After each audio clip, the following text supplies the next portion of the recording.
Hello, and welcome to part 3 of the second part of the video tutorial series, which is setting up the interfaces and components. In this video, we're going to be going over setting up the player controller, which is responsible for coordinating your character and whatever mount that it happens to be mounting at the moment. So with that, let's get started. Okay, so the last class we're going to implement is the player controller. This one is the simplest one of them all. Expand interfaces. There we go. So the first function up there is prepare to mount.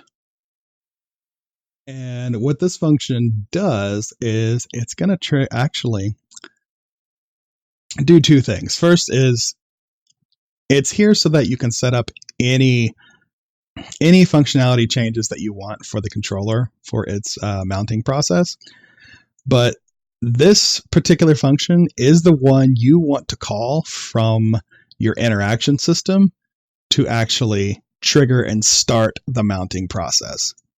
You want the controller's function to be the first one called because it's actually going to handle relaying the preparatory start mounting function calls, interface calls, to the horse, the mount, and the player who is mounting.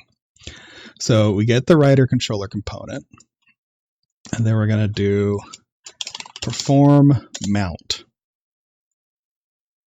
This is the function from the component that's going to start the mounting process.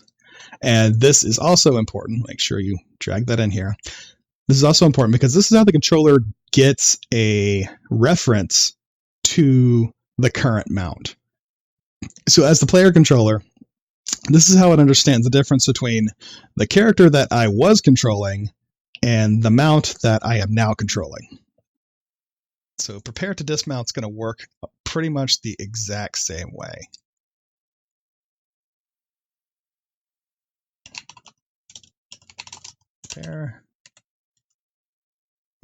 Perform dismount. Perform dismount. Just going to plug that in.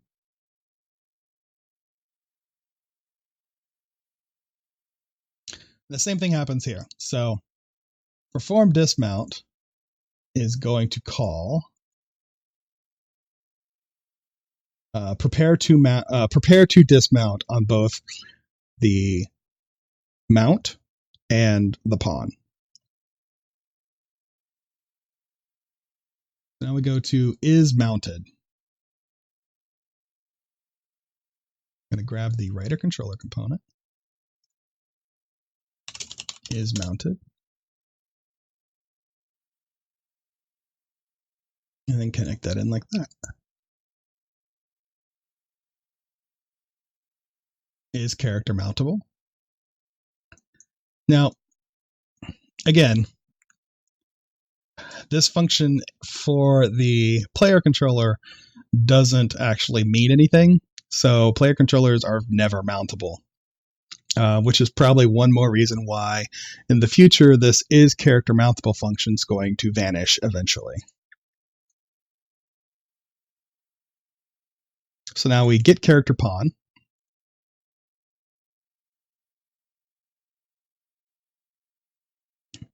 Grab the controller component. You want to perform a get owned pawn. The owned pawn is the original pawn that this controller owned. Usually that is the character. This is your core character, the character that you are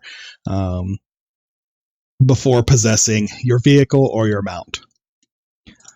And this is how the controller basically tracks that bit of information.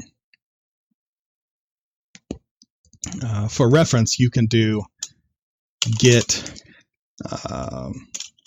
set owned pawn, but we're actually going to overload a function, a different function in a little bit. And I'll show you how this gets set up. Get character mount. And this one is rider controller component get mount pawn. We're going to plug that in like so. And then the last one, of course, the controller, is always itself.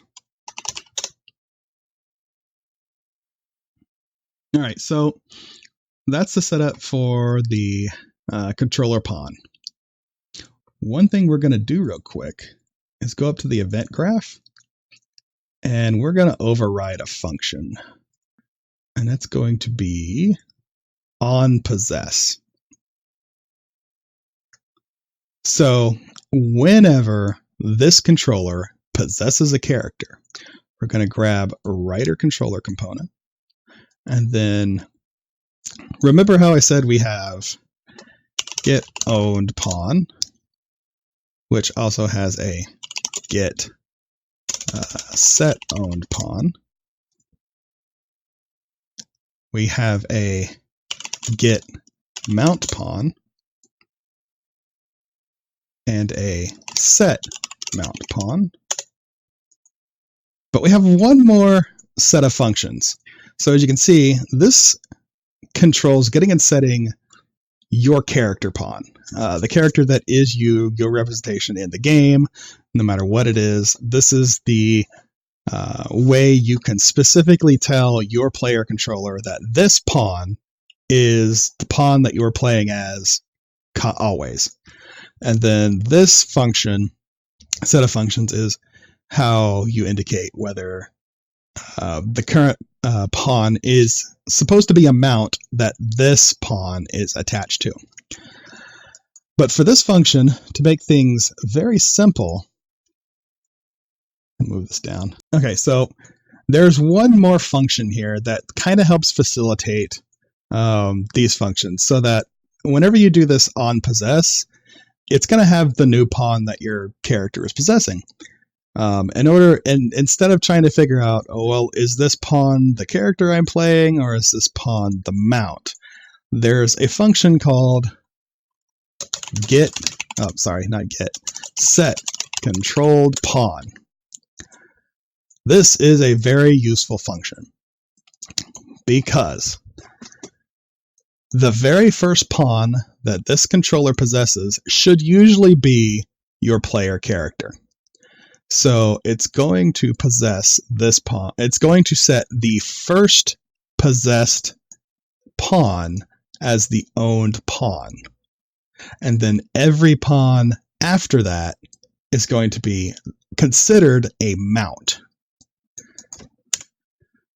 So this function allows you to basically easily set up what character is owned and what character is a mount from the start of the game. Because onPossess is called the moment your game launches, and the first time that your character is possessed by the controller, this is going to be fired off and set up properly.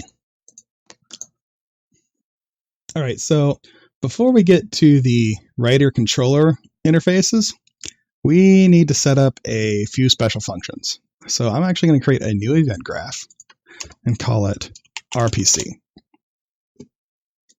This is only really required on multiplayer games. We're going to create a new event. Add custom event. We're going to call it server underscore possess pawn. And then we're going to grab this function called possess character.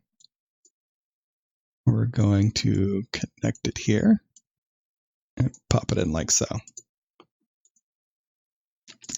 Most important, we're going to set this to be run on server reliably. So now, whenever this function's called, it's going to go to the server and call possess character, which is part of the iWriter controller interface.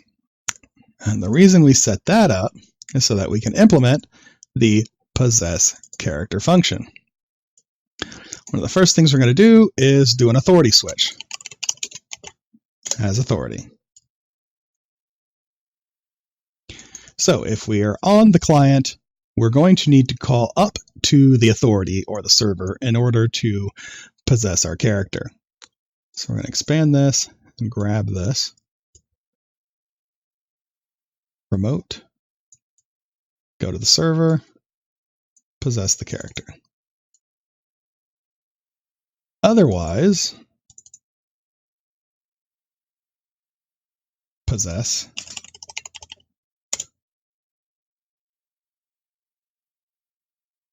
Otherwise, just possess our character. And then we return true.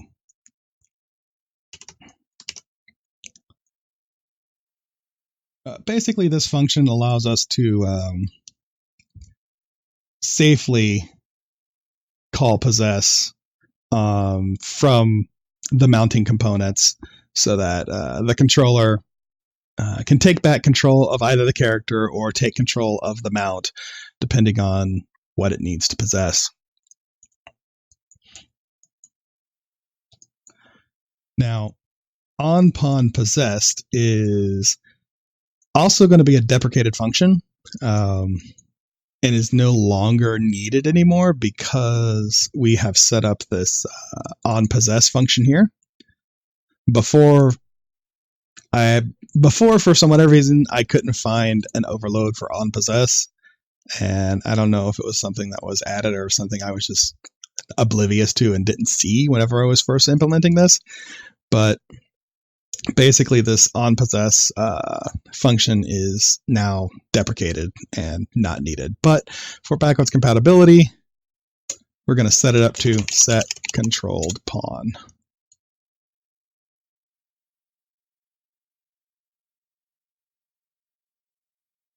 Now, the very last function, get writer controller component. And done. All right. And that's it.